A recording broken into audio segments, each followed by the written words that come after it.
Hello everyone. Now in our irrigation engineering, today we are going to see our next topic, Blycreep theory, very most important theory in our irrigation engineering.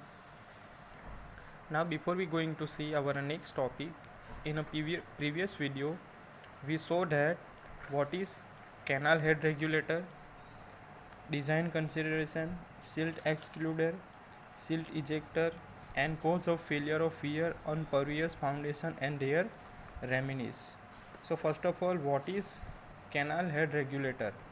So a canal head regulator is a structure constructed at the head of canal taking off from the upstream of a weir or barrage. It consists of number of spans separated by piers and operated by gates provided by regulation of flow into the canal. The span of 6 to 8 meter are commonly used with counterbalance steel gates which are operated manually by winches. Now function of canal head regulator. So it's regulate the supply of water into the canal to control the entry of silt into the canal, and it's completely exclude the high flow from entering into the canal.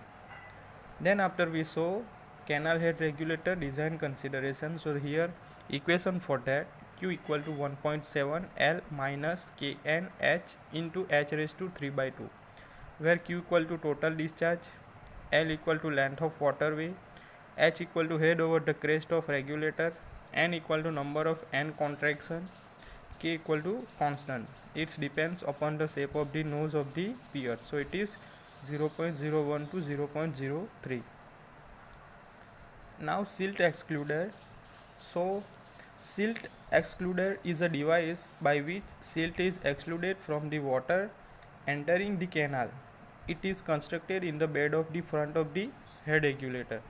So a silt excluder consists of a number of rectangular tunnel resting on the floor of the undersluice pocket.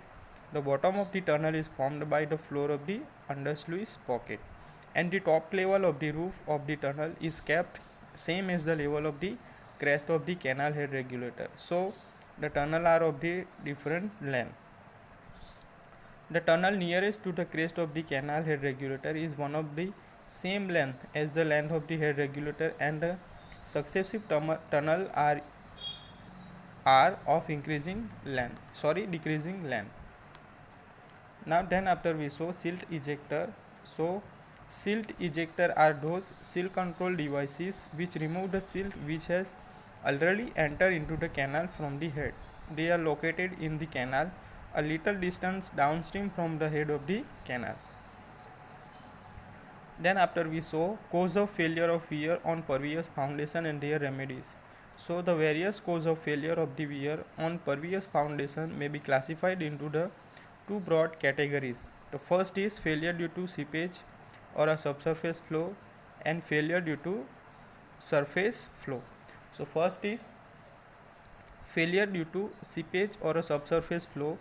The seepage or subsurface flow may cause the failure of the weir in two ways. The first is by piping or undermining, second is by uplift pressure. So by piping, when seeps under the base of the weir founded on a permeable soil, when the flow lines emerge out of at the downstream of the impermeable floor of the weir, the hydraulic gradient or the exine gradient may exceed a certain critical value for the soil. In that case, soil particles are lifted up at the end of the flow. Now by uplift pressure, the water percolating through the foundation exert on uplift pressure on the impervious floor. If the weight of the floor is insufficient to resist the uplift pressure, the floor may be filled by rupture. Now failure by suction due to standing wave or hydraulic jump. So the standing wave or a hydraulic jump formed at the downstream of the weir cause suction or negative pressure which also act in the direction of the uplift pressure. If the flow thickness is insufficient, it may fail by rupture due to suction. Then after failure due to scour on the upstream and downstream of the weir. Both at the upstream and downstream end of the impervious floor, the bed of the river may be scoured at a considerable depth during flood. The scour holes so formed may progress towards the structure, causing its failure. Then after we saw Lacy's silt factor, a flux, waterway design, discharge intensity, contraction factor. So now next is our most important theory, Blycreep theory. So in 1910, W.G. Bly represent a theory for the subsurface flow in his book entitled Practical Design of Irrigation Works. This theory is known as Blycreep theory. क्या है ब्लाइक्रीप theory कि 1910 W.G. ब्लाई ने represent किया है theory में कि subsurface flow in his book title क्या है, practical design of irrigation work. This theory is known as Bligh creep theory. So first of all, according to Bligh in pervious foundation, pervious यानी कि seepage होगा. The water percolate along the base profile of the structure which is in contact with the subsoil. जो water percolate होगा यानी कि seepage होगा, वो कहाँ से होगा, in a structure which is contact with the subsoil के कॉन्टैक्ट में होगा, यानी कि बॉटम ऑफ द स्ट्रक्चर में से वाटर परकोलेट होगा. The length of the seepage path transverse by the water is called creep length. ठीक है, जो लेंथ होगी, सीपेज होगा वाटर का, जो वाटर डिस्टेंस यानी कि वाटर का डिस्प्लेसमेंट होगा one place to another place by pervious foundation, at that time जो लेंथ होगा तो उस लेंथ को हम क्या बोलेंगे, creep length. Now Bligh made no distinction between the creep in the horizontal direction below the floor and creep in the vertical direction along the faces of the piles. Further, according to Bly, the subsoil hydraulic gradient, which is the loss of head per unit length of a creep, is a constant throughout the seepage part. According to Bly, जो subsoil hydraulic gradient form होगा at the time, जो loss होगा head पे वो कितना होगा, loss of head per unit length of creep. Obviously कि water seepage होगा इन परवियस फाउंडेशन, जो डिस्टेंस होगा पर जो वाटर पास होगा, जो डिस्टेंस होगा, हम लोग उसको क्रीप लेंथ बोलेंगे by according to Bligh. So head loss होगा, so it is total head loss per unit length of the creep and is constant throughout the seepage part. ठीक है, वो कांस्टेंट रहेगा throughout the seepage part. Now consider करेंगे if the length L is the total creep length and H is the total head loss. हमें consider करना है L क्या है, total creep length, and H is equal to total head loss. The loss of head per unit length is equal to H by L. Loss of head क्या होगा, H by L, total head loss divided by total creep length. Figure shows a structure with a horizontal floor of length L subject to a seepage head H. ठीक है, ये figure आप लोगों को दिया गया है. फर्स्ट फिगर में जो लेंथ है क्रीप लेंथ की, so it is small l, and जो head loss होगा it is h. so total head loss is equal to h by l.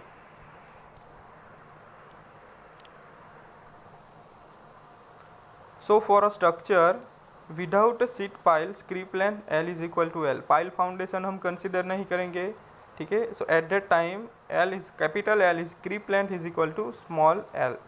small l क्या है, it is the horizontal floor of land subjected to seepage head H. now for a structure with a sill pile, अब क्या करेंगे हम, structure में sheet pile provide करेंगे at upstream and downstream of the total creep plane. So L is equal to twice D1 plus L plus twice D2. दो pile foundation हमने provide किया upstream and downstream में. At that time diameter होगा, circular pile होगी, so it is L is equal to 2 into D1 plus L plus 2D2. ठीक है, जो pile foundation है वो हम इंक्लूड करेंगे. So let the total loss of head per unit length of creep C is equal to H by L.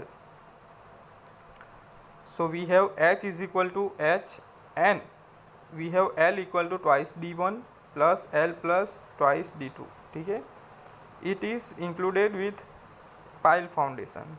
So Bly called the loss head per unit creep length as a percolation coefficient, it is C. So reciprocal of this is called a coefficient of creep. ठीक है, L by H ratio is a called coefficient of creep, it is C. So recommended values of Bly creep coefficient are given in table. So here different type of soil and its value of coefficient of creep C. The first soil is light sand and a mud, so it is value of C is equal to 18. Fine micaceous sand, it is value of C equal to 15. Coarse grain sand, it is value of C is equal to 12. And boulder, single or gravel and a sand mix, it is 5 to 9. So there are different type of soil and Bly coefficient of creep. Now next is design criteria. The first is safety against piping, second safety against uplift pressure. ठीक है, तो first the length of creep should be sufficient to provide safe hydraulic gradient according to type of soil. ठीक है, कौन से type की soil है वो हमें फर्स्ट ऑफ ऑल डिराइव करना है. ठीक है, एट दैट टाइम हम क्या करेंगे, जो लेंथ ऑफ क्रीप होगा वो कितनी होनी चाहिए, sufficient to the safe hydraulic gradient. जो हाइड्रोलिक ग्रेडियंट फॉर्म होगा उसके हिसाब से सेफ होना चाहिए. So the safe creep length is a given by L equal to C into H. Now if H by L is less or equal to 1 upon C, there is no danger of piping, or H greater or equal to CH, where C equal to coefficient of creep is equal to 1 upon C. Now second, safety against uplift pressure. So the ordinate of the subsoil hydraulic gradient lying above the bottom of the floor at any point represent the uplift pressure at that point. Let H be the uplift pressure at any point of the apron. ठीक है, जो subsoil होगा at that time creep length generate होगी. Creep length generate की वजह से hydraulic loss होगा, hydraulic loss की वजह से हाइड्रोलिक ग्रेडियंट फॉर्म होगा. So hydraulic gradient line above the bottom of the floor at any point represent the uplift pressure at that point. Let H be the uplift pressure head at any point of the apron. So the uplift pressure is equal to W into H dash. If T equal to thickness of the floor at that point, G equal to specific gravity of the floor material, and W equal to specific weight of water. So downward force per unit area equal to W into G into T. So it is thickness of the floor, specific gravity and specific weight of water. So for equilibrium, uplift press must be equal to weight of the floor. So W H dash equal to WG into T. So हम T को subject बनाएंगे at that time, W cancel out हो जाएगा तो T equal to H dash by G. So H dash इक्वल टू G into T. Now deduct T from both side. दोनों side से हम T को डिडक्ट करेंगे. So H dash minus T equal to G T minus T. So H minus T equal to T in bracket G minus 1. T को हम common निकालेंगे, simplified it तो C is equal to H dash minus T upon G minus 1. So it is H minus T we have H. So H upon G minus 1. So where H equal to ordinate of hydraulic gradient line measured above the top of the floor. Now providing factor of safety of 4/3, we have T equal to 4/3 H upon G minus 1. So it is the design criteria for a Bly creep theory. The first is safety against piping, second safety against uplift pressure. So it is a very most important theory, Bly creep theory. ठीक है, सो यहाँ पे जो आप लोगों को दिया गया है Bly creep coefficient for different type of soil, it is very most important for your calculation. So first of all, for a light sand or a mud it is 18, fine micaceous soil it is 15, coarse grain sand it is 12, boulder or a single gravel and sand mix it is 5 to 9. ठीक है, value of C. So it is the most important theory, Blycreep theory. So याद रखो